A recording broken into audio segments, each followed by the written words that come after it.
Dr. Kieran Martin, Your Excellencies, Friends of Asha, it's a great pleasure and privilege to be here this evening to take a small part in marking the 25th anniversary of an important aspect of Indian social history, which demonstrates that the intergenerational cycle of poverty amongst Indian urban poor can be broken and the opportunity created for them to join mainstream society.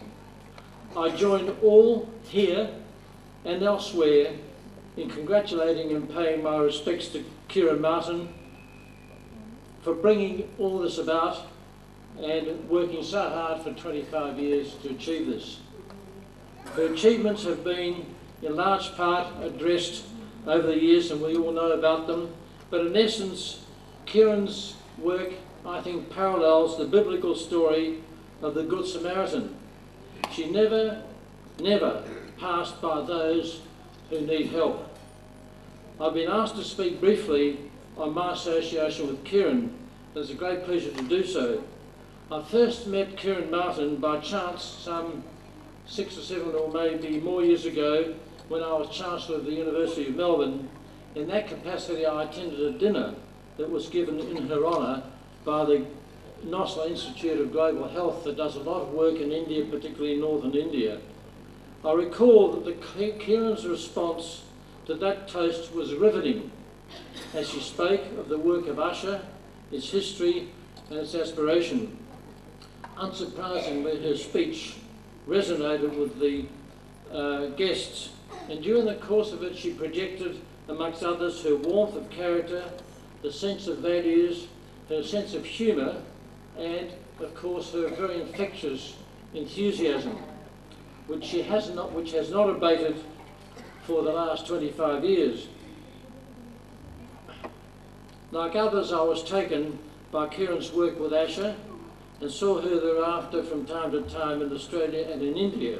For example, Kieran delivered the Chancellor's Human Rights Lecture at the University of Melbourne in 2010 with great effect on the audience, and Elizabeth and I, with colleagues, visited some of the slums, some colonies, and had the benefit of speaking to a number of children and women. More recently, Kieran was in Melbourne to take part in launching Australia's Friends of Asha. Although much has been said about Kieran's sense of values by which she lives and her infectious enthusiasm, I think there are some aspects of her that do not attract as much repetition. Can I name just a few of them? Her single-mindedness of purpose is there.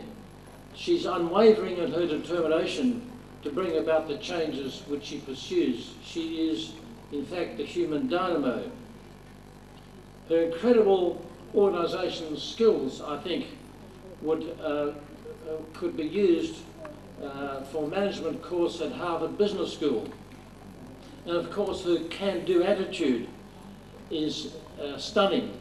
It began the first moment she arrived at the slums, what are now Asha slums, so many years ago, to treat people for cholera. There was no facility there was no place to do that, so she grabbed a table and put it under the tree and proceeded to treat the sick, and she never left. The considerable impact of Kieran's 25 years at Asha is now a positive part of India's social history. Through the creation of partnerships with women of the slums and others, including senior ministers such as the Honourable Chernov, Kapil Sibal and others, Kieran Martin has brought about a substantial transformation in the quality of life of countless thousands of urban poor for whom she cared. She created an environment amongst them where human rights, including, importantly, gender equality, healthcare, security of tenure, financial inclusion, education and the like, are virtually the norm. It is a little wonder that her work is an inspiration to others all over the world, but more particularly with the burgeoning communities of the poor in the Indian urban context.